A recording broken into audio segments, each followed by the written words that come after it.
$800 puppy purchase turns into a courtroom battle over life, contracts, and responsibility.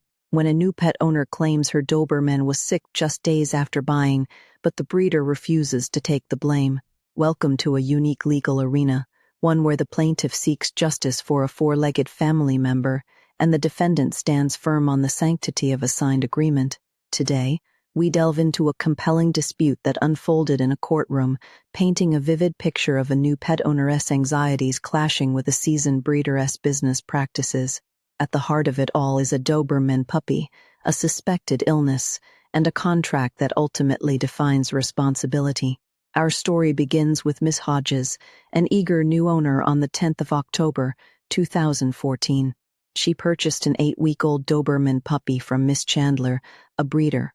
What seemed like a simple transaction soon became a legal dispute rooted in a written agreement. The contract clearly stated that the puppy was healthy at the time of transfer to the best of the breeder's knowledge. It also included a strict condition.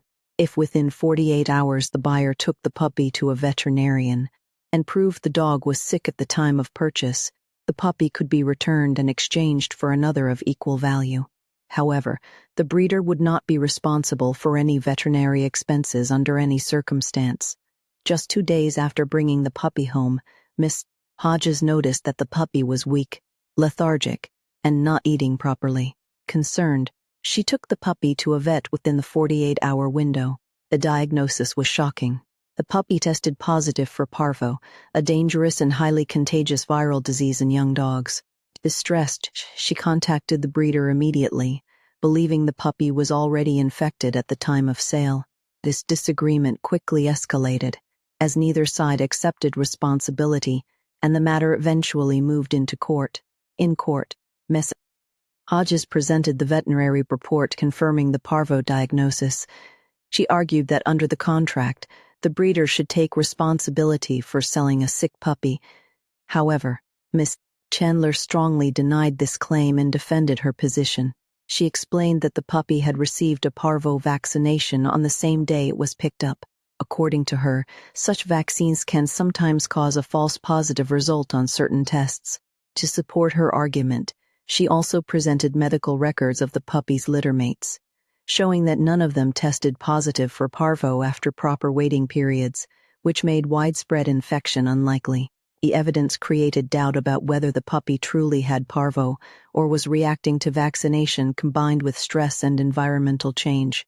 The judge also considered another important factor, the stress a young puppy experiences when leaving its mother, traveling to a new home, and adjusting to a completely new environment. Such stress alone can cause loss of appetite, weakness, and digestive issues that may look like serious illness. The court returned to the contract and emphasized its importance. The agreement clearly gave Miss Hodges a choice: return the puppy within 48 hours for an exchange. But she chose to keep the puppy because she had already become emotionally attached and wanted this exact dog. Instead, she requested reimbursement for medical expenses, which the contract explicitly did not allow. The judge explained that while emotional attachment to a pet is understandable, legal agreements must still be honored. If someone chooses to keep the puppy outside the terms of the contract, they also accept the consequences that come with that decision. In the final ruling, the court sided with the breeder and dismissed the case. The decision reinforced a simple principle: contracts matter, even in emotional situations involving pets. The judge concluded with a calm reminder: be happy. You have a puppy that you like. This case stands as a lesson that emotions may guide our decisions, but legal agreements determine their outcome. In the end, the written contract always carries more weight than feelings.